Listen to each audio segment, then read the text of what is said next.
Hello everybody, it is now June 10th, 2007. I am Sonic Sons, and I'm doing my next video about the Enation, as we're calling it. As a matter of fact, this video will be the first one to go up on the Enation social network at enation.ning.com, hosted by Perry Urban, or set up by Perry Urban, about whom I shall probably do several videos. So, first introduce myself to the Enation people.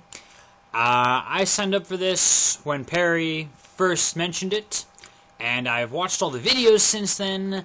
I haven't participated in anything in any of the forums, so I don't know where exactly that puts me. But I've heard in the recent video that there's about 10 active members of Enation, to which I'd like to say, well, make it 11!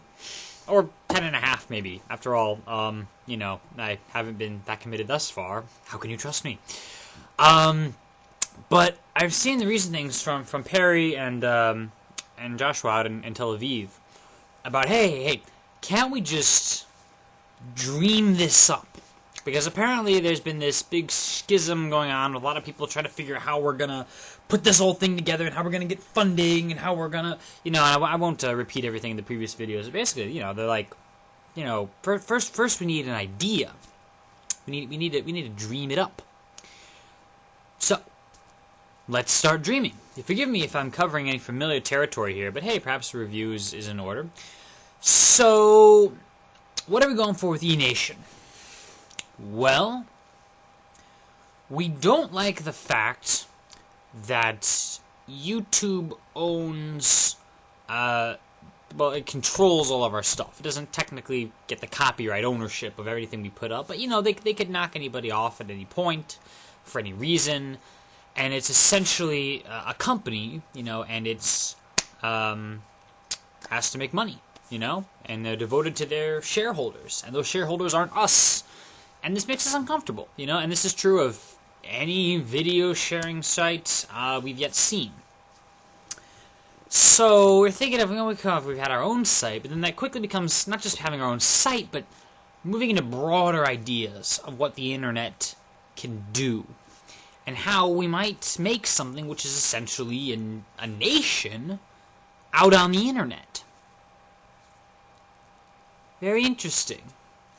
So what are we doing with this nation? Would we have like an army? You know, how far are we going with the nation thing? Are we gonna have territory? Well, no, we can't. We're gonna have territory. We're gonna have you know, with the internet. So there's no, like, you know, we're not going to be a member of the United Nations, necessarily. But I think we can have an organization, right? A forum, if you will. Not literally a forum, you know what I mean? Like a way of communicating with each other all across the internet of people who are trying to improve things, who are trying to set up a community. You notice this is all very vague and kind of rambling. Well, you know, that's what happens in brainstorming phases. In a later video, I'm sure I'll have it more coherent. So, I'm very intrigued by all this. Trying to figure where we're going with it. What we're doing. Let's look at a couple other examples that are kind of in the same vicinity. You know, Perry said we were all orbiting this one idea. We're not quite sure what it is. But let's look at a few other objects in the solar system. Number one, open source software, which I'm very big into, right? So anybody can edit open source software and make it their own and spread it around, and eventually we develop a kind of this crazy ad hoc community updating, like, let's say, Linux, or any given application in Linux, or any other platform at all.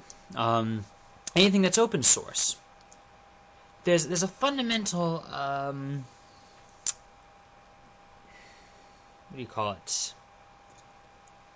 Customary difference. A difference in tradition, a difference in the whole paradigm, shall we say, between, say, Linux and Windows.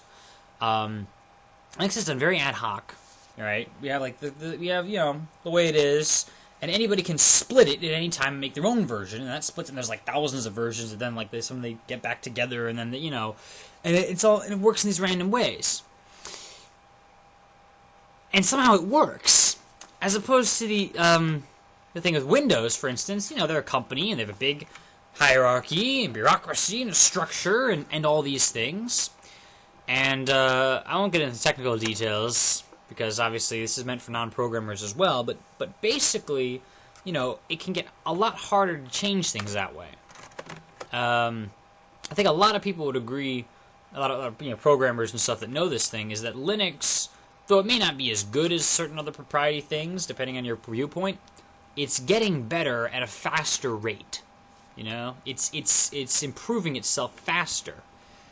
It's very interesting how this works. I think there's an incredible efficiency of how everyone just contributes whatever little piece they want to contribute at whatever time they feel like it, and somehow it works together. Now, how does this apply to Enation?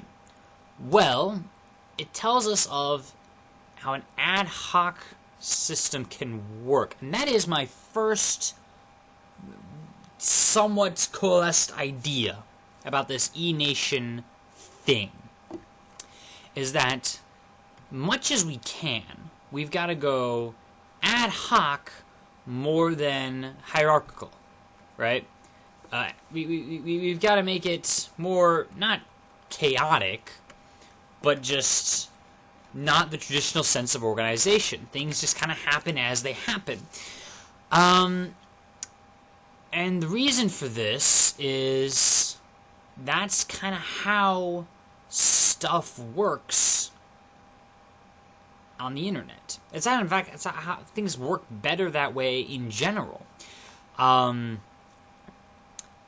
saw Perry's documents about how he was going to form things, and it was like, you know, we had this one leader, and then we had, like, I don't know, the semi-leaders, and we had the assembly, and we had the general people, or, I'm sorry, I don't remember all the terms. But, for one thing, like, okay, so you have this interesting idea of giving more power to the masses than the one guy. And the one guy has practically no power, which of course raises the question, then why did we even appoint that one guy? Like, congratulations, you have no power. Why did you even bother with that? You still have a hierarchy there, don't you? You have one guy at the top, and you have all these other people, and the people at the bottom, in your plan, actually have more power than the guy at the top, which is nice.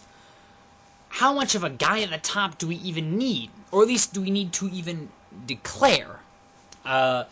We could have all sorts of various people doing all sorts of various things, and people would almost informally become, you know, I'm kind of the leader of PR, and I'm kind of the leader of raising funds, and I'm kind of, you know, and it all just kind of works and kind of happens ad hoc. I keep saying that.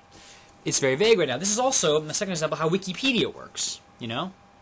Everyone just edits how they want and work things out, and it starts moving in the direction of an incredible free online encyclopedia, which is 6 times the size of Encyclopedia Britannica and about as accurate.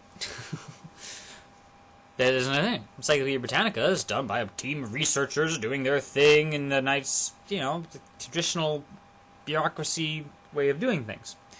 Not to say that all bureaucracies are equal, but nevertheless, they have Wikipedia, the completely different way of doing things, where for one thing, it's running an open source platform. Another thing, all the actual text on the thing is open source itself. It's very interesting.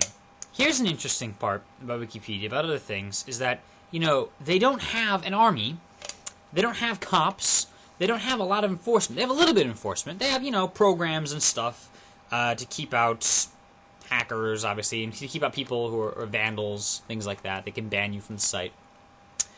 But in large part, the enforcement comes from not literal ability to enforce, but from social pressure, right? So you put up something which sounds stupid, and 10 other people will edit it back. You know?